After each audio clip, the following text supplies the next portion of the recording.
Hey guys, this is Teresa over at whatwouldyourhairdressersay.com. It's an interactive blog, mainly for teens, sometimes parents, but mainly for teens, so they can email me some questions and I can answer. I got a question, and it says, my best friend is dating a guy who doesn't treat her very well. I think he is abusive. I've talked to her about it, but she always has a lame excuse for his behavior. How can I help him? Help her. The thing to remember about a person that is involved in an abusive relationship is that they feel pressure everywhere. So the last thing that you want to do is create pressure for her. So how that looks is, let's say that she shares something with you about her relationship with this guy. What you'd want to do is say, oh my gosh, I'm really sorry that you're dealing with that. Like, what are you going to do? Or is there anything I can do to help? Instead of, that is so stupid. I can't believe you're putting up with that. Oh my gosh, that is crazy. You see the difference? You see, abuse happens very incrementally, very slowly. It's very pervasive in high school and college, which is why this is such a really good question. So it's not like a smart girl ever walks into a relationship thinking, yay, I get to be abused today. Yay, I'm so excited. That's not how it works, okay? Duh, right?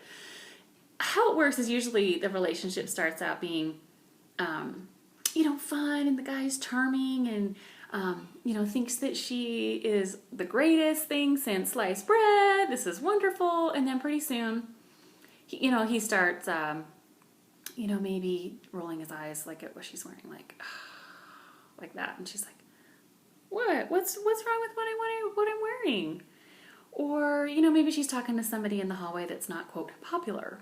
And he's like, what are you talking to them for? And she's like, what? What's wrong with that? And what happens is she starts to begin to doubt her own decision making and her ability to make a good decision. So how she's feeling is filled with shame. Unbelievable amount of embarrassment that this has happened to her. Because it keeps getting worse and worse and worse. And with each situation, she's going to reason with herself and go, okay, I shouldn't have done that. And if I don't do that anymore, then he won't act like that. It doesn't work that way. Abusive people are abusive people no matter what you do. It's just the way that it is. And that's why you get out of that relationship, because they need to get their stuff figured out and you don't need to be their proverbial punching bag. But at the end of the day, you want to treat her the opposite as the abuser. So be very relaxed, no pressure. Love her like she should walk away from her conversation with you and feel loved and encouraged and affirmed, and like you're going to help her make good decisions, and that you can be a person that she can talk to and confide in.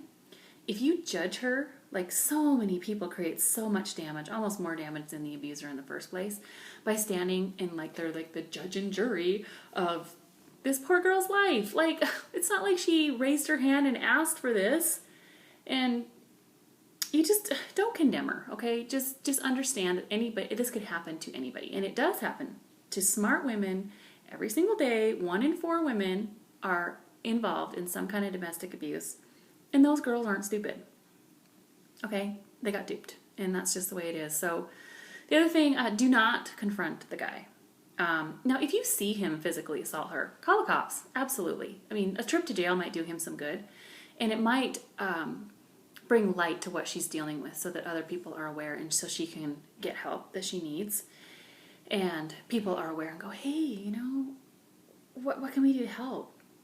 Because as abuse goes on, her life will become more and more and more secretive because of the shame and embarrassment. Maybe talking to a school counselor about it might be an idea, depending on the girl's parents. Some parents really shouldn't be parents, and talking to them isn't really going to help. But a lot of parents really do care and they want to help. There's a book written by Gavin DeBecker called The Gift of Fear that really talks about how to deal with this kind of stuff. It's kind of towards the end, but it's a fantastic book. And the other one that I think is kind of interesting that I've read is called Why Does He Do That? Inside the Minds of Abusive and Controlling Men by Lundy Bancroft. So, I don't know, something to check out if you're curious.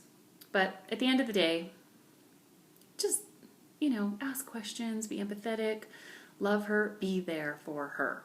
And when she needs you, show up. Be a good friend.